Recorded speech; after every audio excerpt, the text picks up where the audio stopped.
Μαζεύεται τώρα το Εγάλο και περιμένει οργανωμένα τον Πανιόνιο. Ο Βενάρδος με το στήθος του Τσερίσεφ.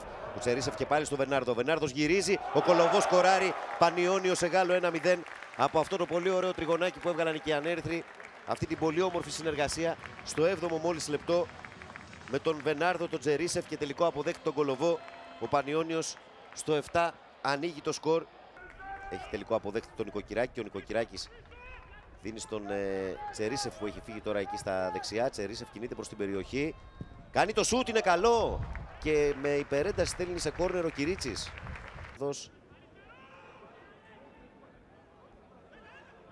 Κολοβός αφήνει, ωραία προσποίηση, αλλάζει με το Σεμπά. Φάτσα με τον κόλο Κολοβός, όχι. Δίπλα από το δοκάρι η μπάλα, χαμένη ευκαιρία για τον Πανιόνιο με τον Κολοβό. Ο Πανιόνιος ο οποίος είναι εξαιρετικός σε αυτό το πρωτοδιάστημα του αγώνα. Οι φίλοι του Εγάλο μπήκαν στον αγωνιστή, είναι λίγο πιο πλάγια από τις εξέδρες για να υποστηρίξουν την ομάδα τους και το ενδεικτικό είναι ότι βγήκαν μέσα από τη θύρα των οπαδών του Πανιωνίου. Και πάλι στον Τσερίσεφ. Τσερίσεφ, Νοικοκυράκης και πάλι Τσερίσεφ. Σε καλή θέση ο Ρώσος, προσποιείται, πλασάρει και αναγκάζει τον Κυρίτσι σε μια πολύ ωραία επέμβαση.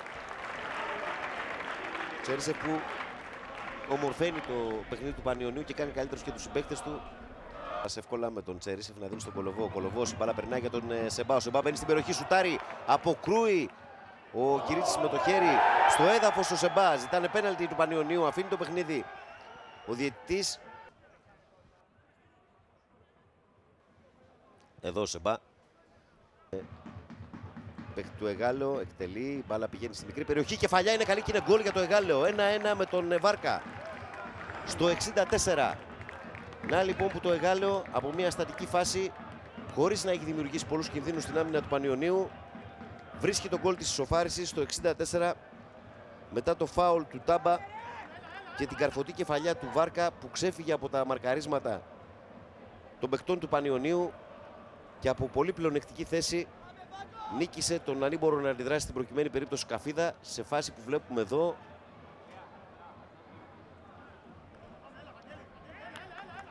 Σε μια φάση που είναι απολύτως οριακή. Και εδώ είμαστε υποχρεωμένοι να υπενθυμίσουμε ότι στη Super League 2 δεν υπάρχει VAR. Εσείς βέβαια τα βλέπετε όλα. Το εκτελεί ο Γιάκοβλεφ για τον Νοικοκυράκη. Νοικοκυράκης.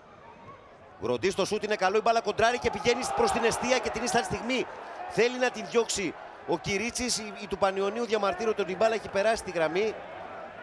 Αλλά φυσικά χωρίς τη χρήση VAR αυτό δεν θα το μάθουμε ποτέ. Εμείς βέβαια θα δούμε την επανάληψη στο replay. Αλεξανδράκης, Βενάρδος. Ωραία τρίπλα του Βενάρδου. Μπαίνει στην περιοχή, γυρίζει. Πλασέ στην κίνηση, γκολ. Υπέροχο γκολ από τον Δημήτρη Γροντή.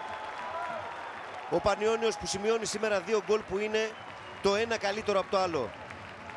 Στο 84 με το που συμπληρώθηκαν 84 λεπτά παιχνιδιού. Αυτή η υπέροχη συνεργασία των παιχτών του Νόντα Κουτρουμάνου και το 2-1 για τον Πανιόνιο με τον Γροντή που ήταν ο τελικός αποδέκτης μέσα από αυτή τη συνεργασία των Κιανέρυθρων